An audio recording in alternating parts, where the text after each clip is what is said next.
Olá pessoas, eu sou o Léo. E eu sou o Miguel. E esse é o canal Piuí. A gente já falou algumas vezes aqui sobre obras do Stephen King que viraram bons filmes e às vezes nem tão bons assim. Até porque esse cara trabalha demais. E sabe quem trabalha muito também? Quem? Frank Darabont. Esse cidadão é um verdadeiro especialista em adaptar as obras do Stephen King. Ele já fez os excelentes dramas A Espera de um Milagre e Um Sonho de Liberdade. Mas depois desses dois filmes, Frank Darabont decidiu ir direto na veia do Stephen King e pegar uma obra de horror para adaptá-la. E foi assim que nasceu O Nevoeiro, filme lembrado por muita gente por ter um dos finais mais perturbadores da história, e filme esse que aparece hoje aqui no canal Piuí em mais um Filmes que Existem. Limpei a neblina só pra você deixar um like aqui.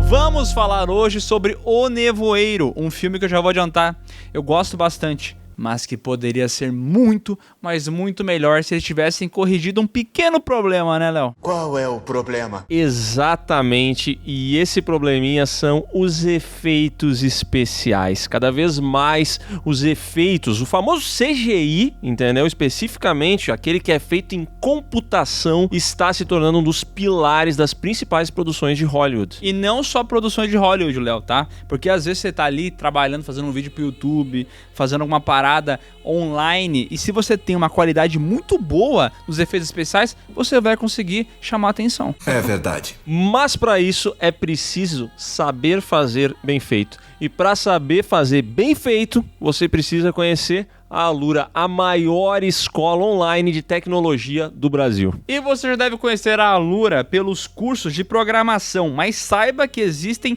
muitas outras opções na área de design, edição de vídeo e 3D, que são perfeitas para você que ama cinema e até games. E o melhor é que com apenas uma matrícula você tem acesso a todos os cursos da Alura, né? É, você tá falando? Se tu diz, então sim, né? Quem sou eu pra dizer que não? Quer fazer parte dessa evolução e dar um upgrade na sua carreira? Conheça agora mesmo a Alura. Utilize o link do Piuí que tá aqui na descrição, porque com ele o que acontece? Você recebe 15% de desconto na sua matrícula e aí você vai ter acesso a todos os cursos da maior escola online de tecnologia do Brasil. E se um aluno de Alura tivesse feito os efeitos desse filme, ia ficar melhor, tá?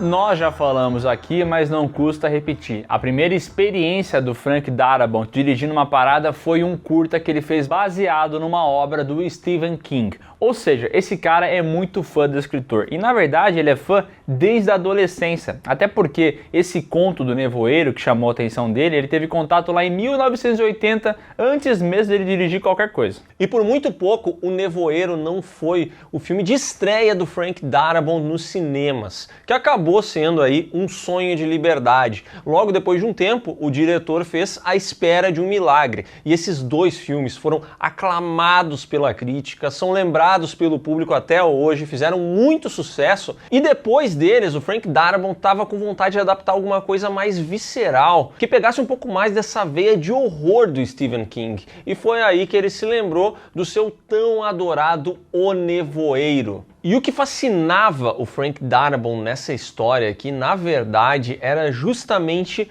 um final um pouco diferente do que estava no conto original. Ele entendia que ele queria fazer essa adaptação e ele queria há tanto tempo, porque ele tinha uma ideia de final que na cabeça dele era muito, muito boa. Esse cidadão apresentou isso para o Stephen King, o cara ficou assustado com a ideia, disse que era muito horrorizante e que o Frank Darabont nem conseguiria botar isso aí num filme, de tão chocante que era. Olha aí como eu tô tremendo de medo. Mas veja só, ele conseguiu e assim nasceu O Nevoeiro.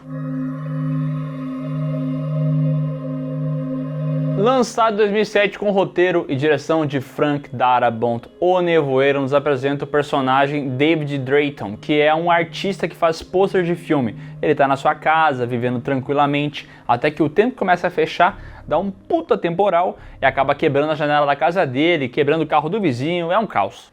Aqui tá chovendo e repangalejando. E a tela na qual ele está trabalhando nesse início faz referência à Torre Negra, que é a obra da vida do Stephen King. E ali a gente vê também pôsteres de outros filmes. Tem ali uma referência a It, a Coisa, tem um Enigma de Outro Mundo e vários outros que você consegue reconhecer. E vale dizer que no conto original o Drayton é um escritor de quadrinhos que acaba de vender uma obra envolvendo cowboys, alguma coisa meio espacial de fantasia e tudo mais, mais uma referência à Torre Negra. Adoro referências. David, sua esposa Stephanie e seu filho de 8 anos Billy se abrigam ali no porão da casa para enfrentar essa grande tempestade que está acontecendo. E no dia seguinte, eles percebem que uma grande névoa está chegando perto ali da casa deles. What is it, Daddy? Mist? David encontra seu estúdio danificado, fica triste, cabreiro, mas ele vai ver se tem mais danos e percebe que a casa onde ficava o barquinho também foi quebrada graças à árvore do seu vizinho Brent Norton. Ele vai lá falar com o vizinho e o vizinho é um babaca, tá ligado? É mó escrotão, sempre tem problema com o cara e tal, é uma história, uma rusga de vizinhos de muito tempo. Só que, curiosamente, dessa vez, o Brent até que não é tão babaca assim e até pede ajuda do nosso querido protagonista. Me ajuda aqui, pô!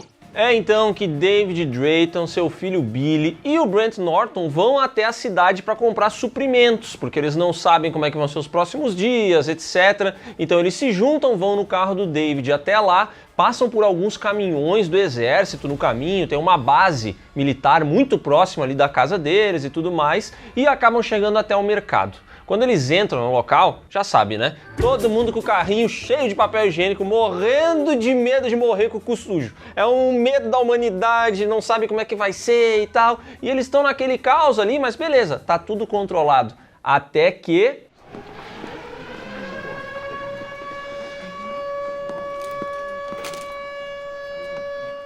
Se você jogou Silent Hill, esse som te causa um medo, um calafrio na espinha gigantesco. E as pessoas que estão dentro daquele mercado acabam se assustando também. Afinal, a névoa vem, ela é muito densa, tu não consegue enxergar um palmo à frente. Eles ficam ali presos dentro daquele supermercado sem entender o que está acontecendo. E para piorar, de repente surge um senhor correndo, todo ensanguentado, pede para entrar no mercado e fala que perdeu o seu amigo no nevoeiro. Alguma coisa matou o cara. Em seguida, um terremoto atinge o local e a senhorita Carmody comenta que isso aqui é o fim dos tempos. É o apocalipse, já era. Acabou. Boa sorte! Ela é uma fanática religiosa e inicialmente ninguém leva ela muito a sério. Mas de fato, muitas coisas estranhas estão acontecendo. Teve um cara que saiu dali para ir no carro dele pegar uma coisa, morreu do caminho da entrada do mercado até o carro que estava bem pertinho. A luz local cai e o pessoal comenta, a gente tem um gerador, então é só ativar ele. Então um funcionário mais jovem do local iria até lá. Mas como eles estão com medo, sem saber o que está acontecendo, eles vão ali pela parte de trás, lá no depósito do mercado, tentando chegar até aquele local. E eles vão abrir o portãozinho lá para o cara poder sair. E esse cara fica zoando, fala, não, isso não é nada, eu vou conseguir fazer de boa. Até que ele percebe que não é tão de boa assim não. Pegadinha, caralho. Norm é atacado por tentáculos malditos de CGI.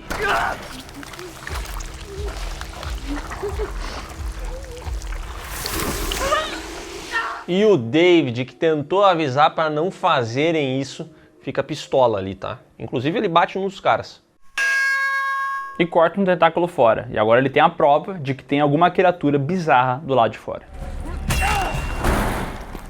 Antes mesmo desse filme ser lançado, quando ele ainda era apenas um roteiro, todo mundo achava o seu final muito assustador. E de acordo com o Frank Darabont, ele teria conseguido um orçamento muito maior se ele tivesse aceitado mudar o finalzinho desse filme. Mas ele falou que ele não mudaria porque a ideia dele era toda feita com base naquele final. É justamente por isso que esse filme teve um orçamento menor. Para cortar custos e ganhar tempo, ele foi rodado entre uma temporada e outra da série The Shield, Acima da Lei. Então eles utilizavam a mesma equipe da série, entre uma temporada e outra, para produzir o filme. Tinham ali os operadores de câmera dessa série, tinha o cinematógrafo da série, estava todo mundo nesse projeto. O que meio que dá para enxergar ali no filme, tá? Porque de fato a cinematografia dele não é muito elevada, às vezes o filme tem uma cara de televisão realmente. Inclusive, o nosso querido Frank Darabont utiliza alguns zooms que ficaram bem populares em The Office e tal, para colocar essa situação dentro do mercado. Imagino eu que ele queria passar uma ideia meio documental do que está acontecendo, como as pessoas agem em situações de estresse e tal, por isso que esse zoom vem aparecendo às vezes. Mas eu acho que não combina com a trama, tá ligado? Eu também acho meio esquisito e concordo que a fotografia do filme não é das melhores. Outro ponto que você vai notar é o CGI da produção, que obviamente não é muito bom, não era muito bom na época e hoje em dia é ainda pior. Então quando entram esses tentáculos de CGI e tudo mais, é uma coisa que pode te tirar um pouquinho do filme. O que é uma dó, porque esse filme está disponível na Netflix, então se você não conhece a trama, mas já ouviu falar nevoeiro e tal, fica curioso, tem muita gente que chega nessa parte dos tentáculos e fala: ah não, eu não vou ver isso aqui, muito tosco, mas não sabe que o que tá vindo depois é muito bom. Inicialmente a galera acha que é balela essa história de tentáculo. E o que eu acho muito idiota é que de fato eles têm um tentáculo, que eles só mostrar pra galera, mas por algum motivo o Brent Norton, o advogado, vizinho lá do protagonista, não quer ver. Ele fala: não, não vou ver. Não vou ver. Minha mulher, não vou ver.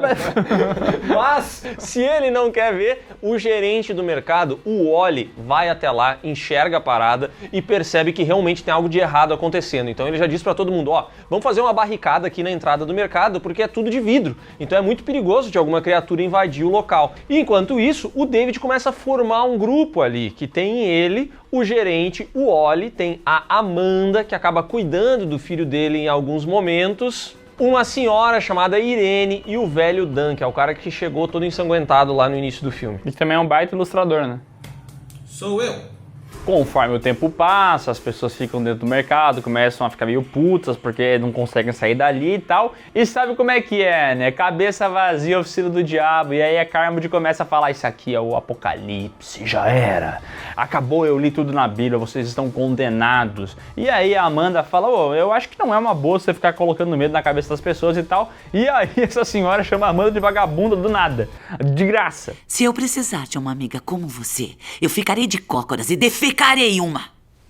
Aí ele faz um. Aí ele faz dois. Ainda assim, Carmody avisa pra todo mundo que Deus quer sacrifícios. Ele tá punindo a humanidade e o Norm foi só o primeiro, mas ele vai vir em busca de mais gente e se eles não derem, vai ser pior pra eles. A gente tá fudido! O pessoal ainda não compra muito essa ideia, mas fato é que o cenário é assustador. Tanto que a Amanda pega um revólver que ela tem, que ela sempre carrega ali, e ela entrega pro Wally, o gerente do mercado, porque esse cara aí entende de tiro e tal, então ela pega o revólver e deixa com ele, porque se vierem novos ataques, eles estão mais preparados.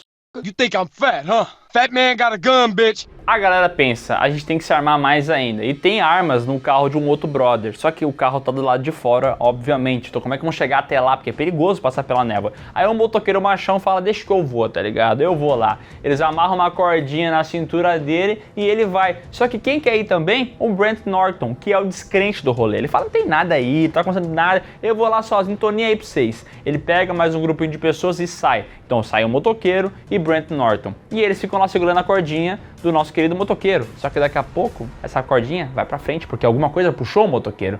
E quando eles puxam essa cordinha de volta, o motoqueiro retorna. Porém, pela metade. Só as pernas dele voltam. Voltou com desconto.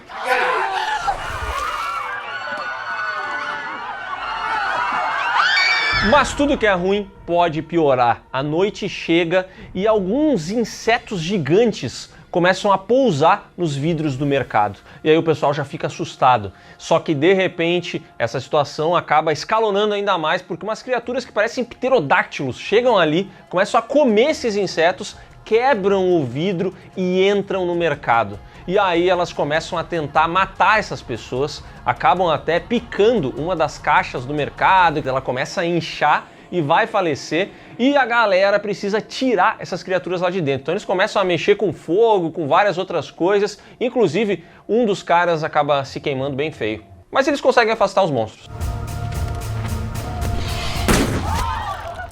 Eu gosto bastante da parte de efeito prático desse filme, porque o gore é bem acentuado. Então quando a gente vê essa garota que tava dando em cima do militar, e ela é picada, ela começa a ficar cheia de bolhas, e a cara dela começa a inchar, e começa a sair uma secreção. Porra, é muito nojento e é bem feito, tá? Gente, eu acho que eu vou vomitar.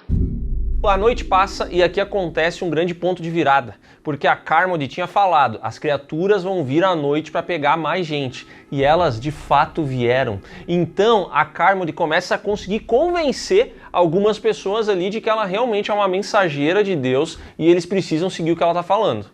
Eu sou Jesus! Um cara se queimou, outros foram picados, outros quebraram o pé correndo. Então o David reúne algumas pessoas para ir até uma farmácia buscar remédios. E aí monta-se esse grupo para chegar até lá. Só que eles têm que passar pelo nevoeiro, né? Detalhe, a farmácia fica na porta ao lado.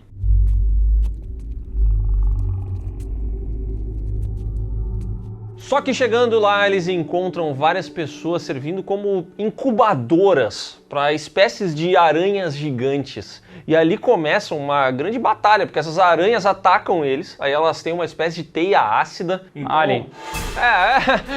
É tipo um alien, entendeu? Ele tem um ácido que ele joga, ele pega pessoas para botar alguma criatura dentro, e aí vários dos refugiados lá do mercado acabam morrendo, mas o David consegue sair dali com vida. Foda-se! Cena que eu quero pontuar aqui, que é realmente bizarrinha, que era um cara que tava preso na parede, quando ele cai, começam a sair várias aranhas do corpo dele. Dá uma agonia, é muito bem feito, por isso que eu digo, esse filme aqui, cara, tem muitas coisas boas, mas infelizmente a falta de orçamento atrapalha algumas outras paradas, né, porque eu vejo um potencial de esse filme ser muito melhor do que ele foi, sabe? Muito triste. A essa altura, a senhora Carmody já formou uma seita e já convenceu essas pessoas de que eles precisam sacrificar outras pessoas. E é ali que começa... Expiação! Expiação! Expiation! Expiation! E é ali que a gente descobre, né, que tinham 3 militares nesse mercado. 2 tiraram a própria vida, mais um, aquele que era o namoradinho da caixa... O Star Killer do Force Unleashed, esse? Não sei, nem sei o que é Force Unleashed. Fala que é. É, isso aí. Ele é colocado na parede e acaba revelando de que ele ouviu boatos na base onde ele trabalhava de que os militares estavam tentando abrir uma janela para outra dimensão. Só que isso aí deu meio errado. E nesse momento a senhora Carmody fala, então vocês abriram uma porta, deixando essas criaturas entrarem aqui, e é por isso que você é o culpado de tudo que está acontecendo. E ela começa a falar para todo mundo que ele é o culpado, que precisa ser sacrificado, e então os seus seguidores vão lá e realmente tiram a vida do cara. Eu não sei se isso aqui é proposital ou não, mas quando ele está sendo morto, ele está com os braços abertos, aí tem 2 ferimentos na mão dele, e aí eles também acertam ele na região ali da barriga, né? Como se fosse Jesus Cristo e tal. Talvez tenha sido proposital isso aqui, né? Será? Até porque, além do terror do nevoeiro, esse filme aqui também tem esse lance do horror psicológico, já que um dos maiores medos que a gente vai criando é justamente com a senhora Carmody e o que ela vai fazendo ali dentro, né? Esse fanatismo religioso que ela consegue espalhar por essas pessoas. Isso aí pega muito, e essa atriz que faz a senhora Carmody é uma das melhores do elenco, ela funciona bem. Essa personagem aqui faz a gente se lembrar até de algumas pessoas reais, que a gente não vai falar quem são, porque advogado custa caro. Vou te processar, amigão. E eu gosto bastante de quando um filme de terror mostra que em uma situação desesperadora, apocalíptica, tenebrosa, muitas vezes os vivos são os maiores vilões. E não ironicamente, The Walking Dead, que surgiu alguns anos depois, que tinha ali a primeira temporada sendo comandada pelo Frank Darabont, partilha da mesma ideia. We are the Walking Dead. David vê que é questão de tempo para eles serem sacrificados por essa senhora maluca também e decide que na manhã seguinte eles vão vazar. E é o que eles fazem. Só que na hora que eles estão vazando, a senhora Carmody fala, não, vocês não vão sair. Vocês vão ficar aqui e agora o seu filho vai ser sacrifício. E não só ele, mas a Amanda também.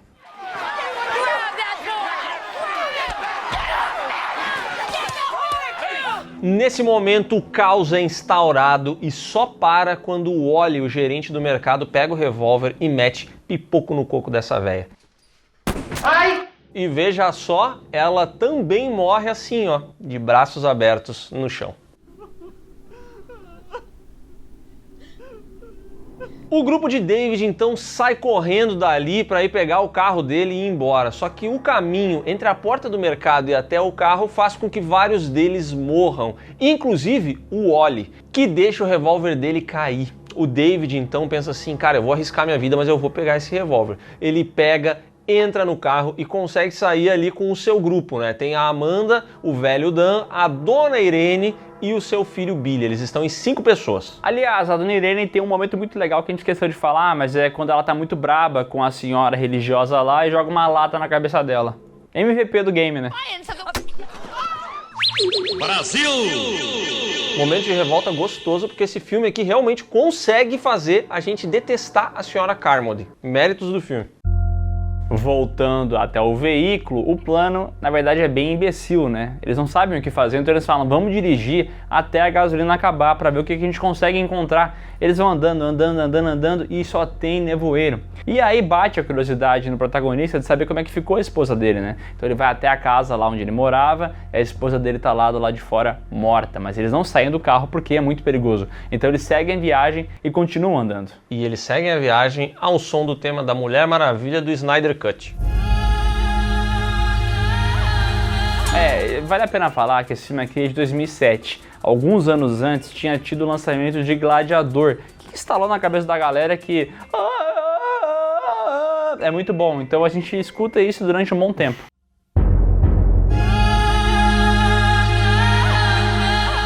Mas aqui vem a parte fantástica que tem em vários livros do Stephen King e que realmente é muito interessante, porque tem um momento que eles estão andando de carro, eles param e passa uma criatura gigantesca. Ela é tão grande que o protagonista nem consegue conceber o tamanho dela.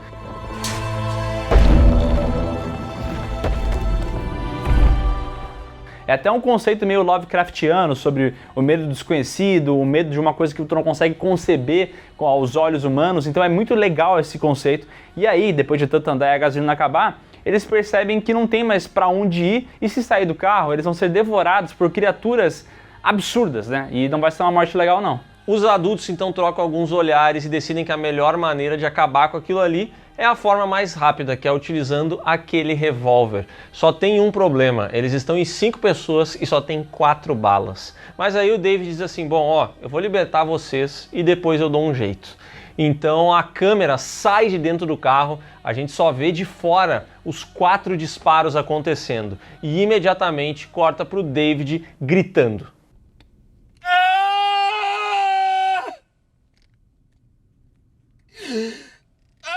Desesperado, inconsolável, ele sai do carro e vai tentar encontrar uma criatura para morrer também.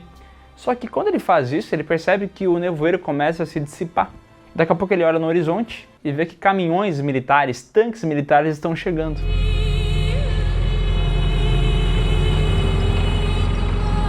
E nesse momento ele percebeu que ele sacrificou aquelas pessoas a troco de nada.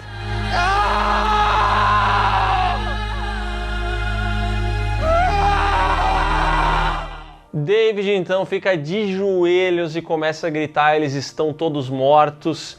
E esse cidadão está vivendo simplesmente um momento que a gente não consegue nem imaginar, porque ele tirou a vida do próprio filho a troco de nada. E ele ainda vê, naqueles caminhões militares passando, uma mulher que estava mais cedo pedindo ajuda lá no mercado, porque queria encontrar o filho dela e tal, e ninguém quis ir junto com ela pelo perigo que aquilo representava. Então agora ela está lá, passando no caminhão, meio que olhando com cara de se fudeu, né? Se fudeu. E os filhos estão lá com ela, tá? Essa é a Carol do The Walking Dead, sim, a gente sabe. E aqui também tem o velho do Walking Dead e a loira do Walking Dead. E aqui que difere, lembra que a gente comentou que o Frank Darabont queria fazer o final dele? Isso porque o final do conto, que tá lá no livro Tripulação de Esqueletos, não é nada a ver com isso aqui.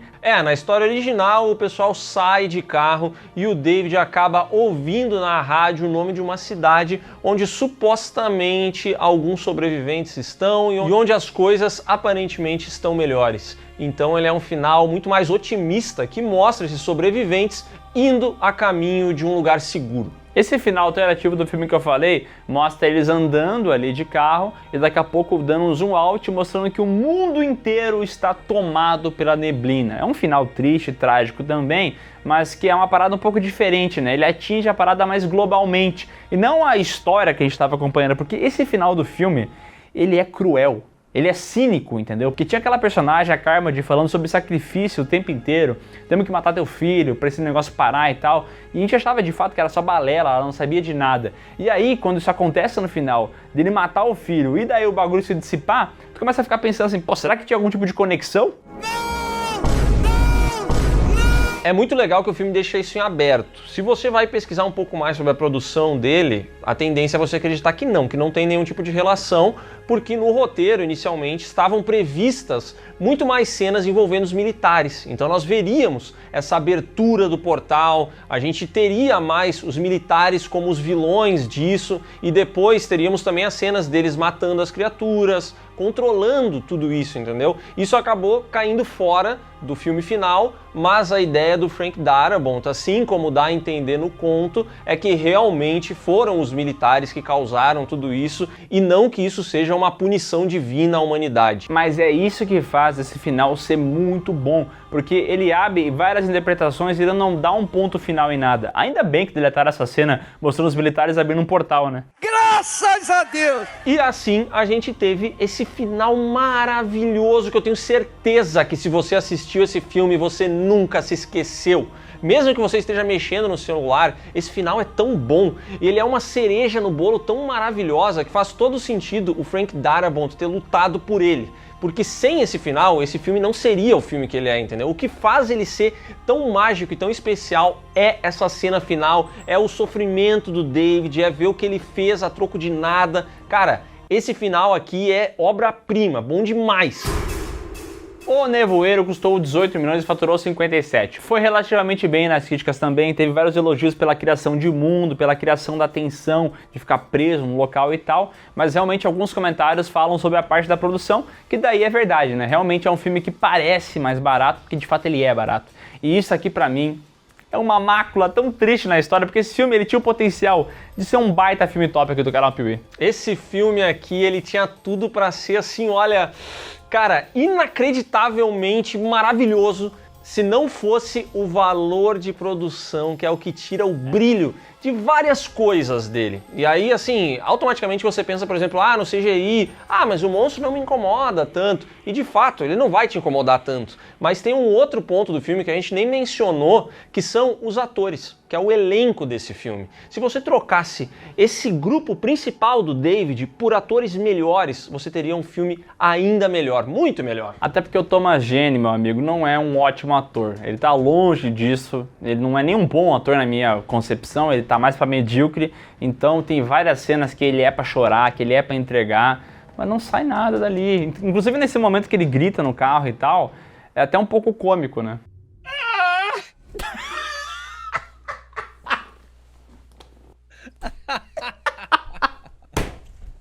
Não pode. Se você assistir só o grito no final, pode ser que você dê risadas, tá? Porque, assim, realmente a interpretação dele, ela não consegue entregar tudo aquilo que deveria, só que a situação em si e a condução do Frank Darabont até chegar ali, ela é tão tensa, sabe? A gente ficar olhando aquele carro por fora, os disparos sendo feitos e tal, que você se envolve. Mas que nem o Miguel falou, a atuação do cara não é das melhores e é por conta desses pequenos probleminhas que talvez 20 milhões de dólares tivessem resolvido que O Nevoeiro, que é um filme que a gente adora, entra aqui como um filmes que existem do canal Piuí. Então é isso, pessoal. Se você gostou desse vídeo, se você gostou do filme, comenta aqui embaixo a sua opinião, que a gente quer saber. Deixa um like, se inscreva no canal, marque o sininho e...